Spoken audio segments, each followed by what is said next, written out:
Well, thank you for that kind introduction, Dean Tanya, faculty, staff, and administration at Boston University. It's an honor to be invited to speak here today, especially in the 60th anniversary year of Met College. It's quite an accomplishment to maintain standards of excellence for 60 years, and I'm proud to be here. I'd also like to thank you students, because I look out in the audience and I see all these faces that represent people who have dedicated the last few years of their lives to getting better at what it is that they do. That you took on the rigors of an academic program, most of you while working, and you took on that task, and I find that inspiring because not everyone's willing to do that. But that is the most important thing you do. Like, take on a challenge like that so that you can be the best you could be at whatever it is you choose to do. Jerry Seinfeld, noted actor, comedian, and philosopher, he was on late night TV being interviewed. And they asked him, "Hey, Jerry, what have you been up to?" And he says, "Reading. I've been reading this book by Marcus Aurelius called Meditations." He said, "It's life-changing. Everyone should read this book." "Why, Jerry? What's so important about this?" Well, he states in the book that all you really need to do in life is focus on getting better at whatever it is you choose to do. Everything else is an utter and total waste of your time. And if you think about that for a minute, that's absolutely true. Like office politics, jealousy, what people think of you, what people say behind your back, unimportant. If you focus on getting better at what it is that you do, you will lead a good and prosperous life. And that's kind of all there is to it. All the philosophers you want to name, Marcus Aurelius, Epictetus, they have that same message. Don't worry about what you cannot control. Focus on what you can control, which is getting better at what you do. And that's what you chose to do by coming here to Met College, by taking on the challenge of work and rigorous education. So you should be proud of yourselves, and I'm going to use that word inspiring several times, because Met College is a place where the impossible, seemingly impossible, can become possible. And you took on that challenge, so you inspire me. It's important to understand where BU came from and then how Met College came to be. BU was founded in 1839, as we all know, but it was founded in Newbury, Vermont, to be the Newbury Biblical Institute. It was set up to train Methodist ministers in theology. In 1867, it moved to Boston. In 1869, it was formally chartered by the Massachusetts legislature as Boston University. It extended its curriculum to law, science, medicine, engineering, and it attracted notable faculty like Alexander Graham Bell, who invented the telephone here.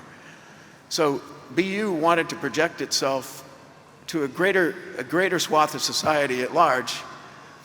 But more importantly, what it did, it's the first major institute that admitted classes of men and women and sat them in the same classroom at the same time. That was progressive for its day. It was the first institution to offer a female scholar a PhD, to grant one.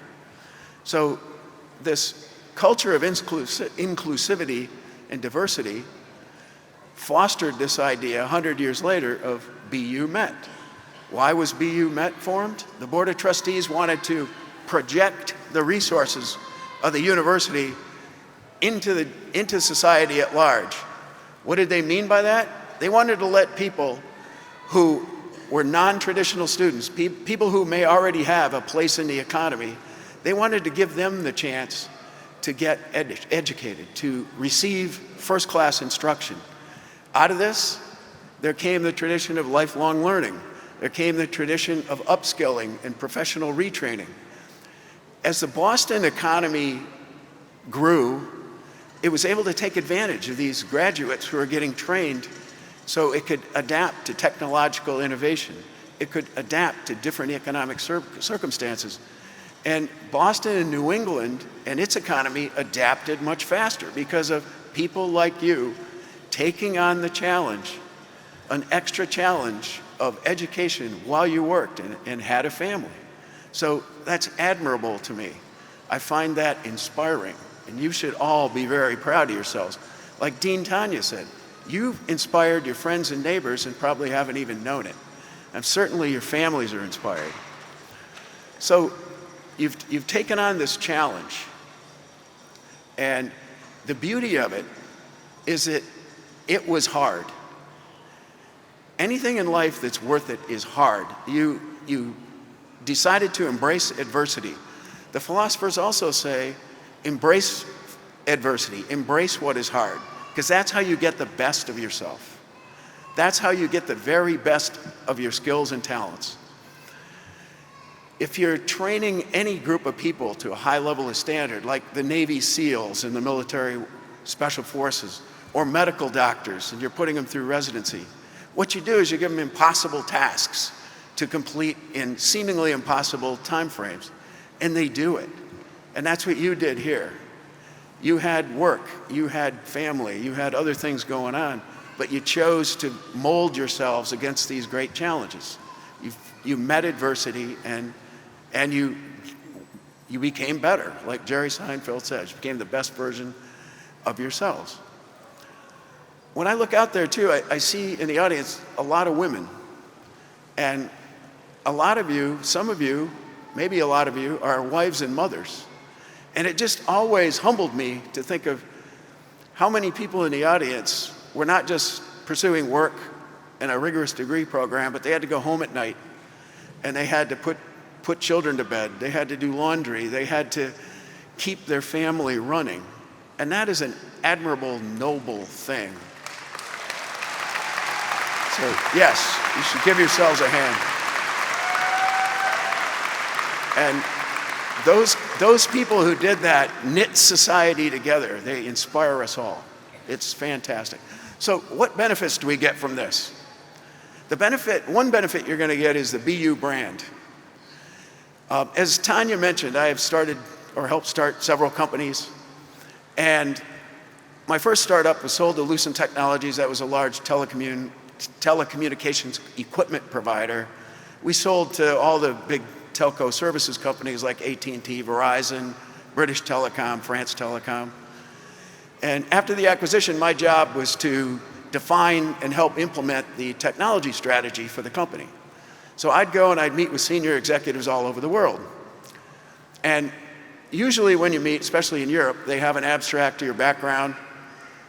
Every time when it got to my educational background, the Boston University line was highlighted. And the person with whom I was meeting, was a very senior individual, would have a warm, respectful comment about Boston University. He had known someone here, he had studied here, or she had, whatever. But the important thing is, it's that BU brand, and you get that.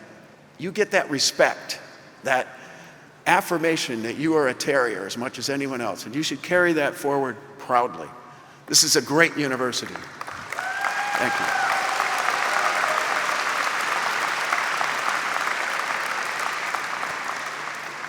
Another thing you get, you are associated with a fantastic set of alumni.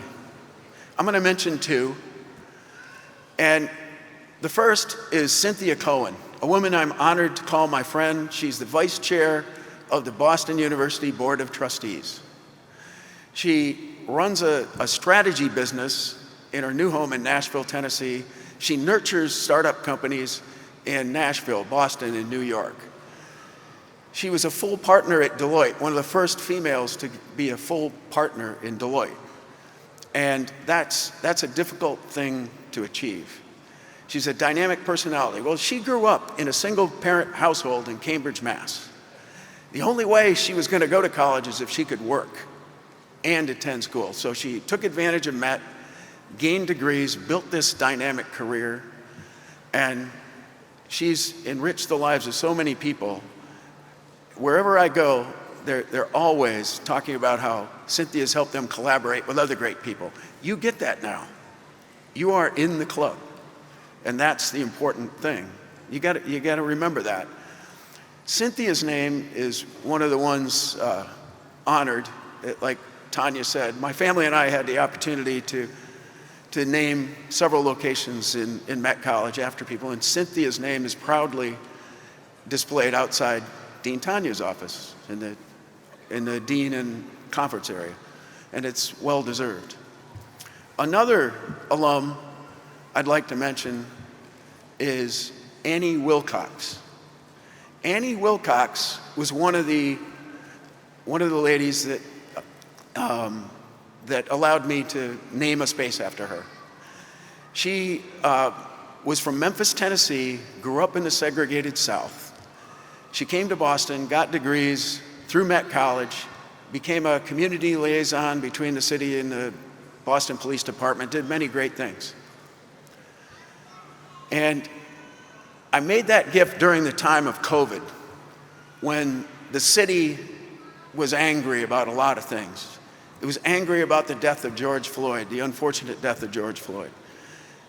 And people were throwing bricks through windows, not very far from here. And I was in my office and I thought, you know, the best way I can do something about this, maybe no one will notice, maybe they will, but at least one person will notice, and that'll be Annie, and that'll be someone I find through Met College. So I asked Tanya if her staff could find a female alumnus of color who could represent Met College and be named on one of these plaques. And they found Annie. I asked her if she would kindly let me name her on a plaque, and she did. So time went by, the donation was made, you get the plaque, you have a little ceremony, but we had to do it over video conference because it was COVID. It was kind of endearing though, because Annie's granddaughter was there and she was proud of her grandma. She was a child of 8 or 9 years old. And it was a really nice little ceremony. And Tanya spoke, and the faculty member whose office would be named spoke, and they all knew Annie, and it was great. Right after that, Annie said, Mr. Akers, I'd like to tell you a story. Now, she, like myself, is an admirer of Martin Luther King. Dr. Martin Luther King, as you may know, earned his PhD in theology here, and he was a big proponent of social change through nonviolent protest. He developed a lot of that philosophy here at BU. She says, Mr. Akers, when I was in high school, I heard Dr. King speak, and I was so inspired by him, I said to my mother, I want to go to school where Dr. King went. I want to go study there. And her mom looked at her like, wow, that's like, you know, maybe we'll walk on the moon before that happens. And she says, but honey, that's great. That's a great goal.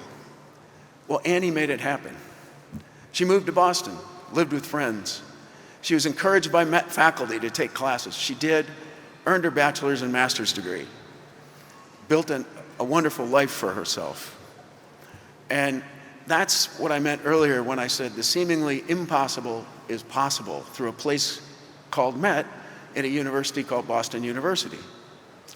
While Annie was telling me that story, in my mind, I was remembering many of the great quotations of Martin Luther King.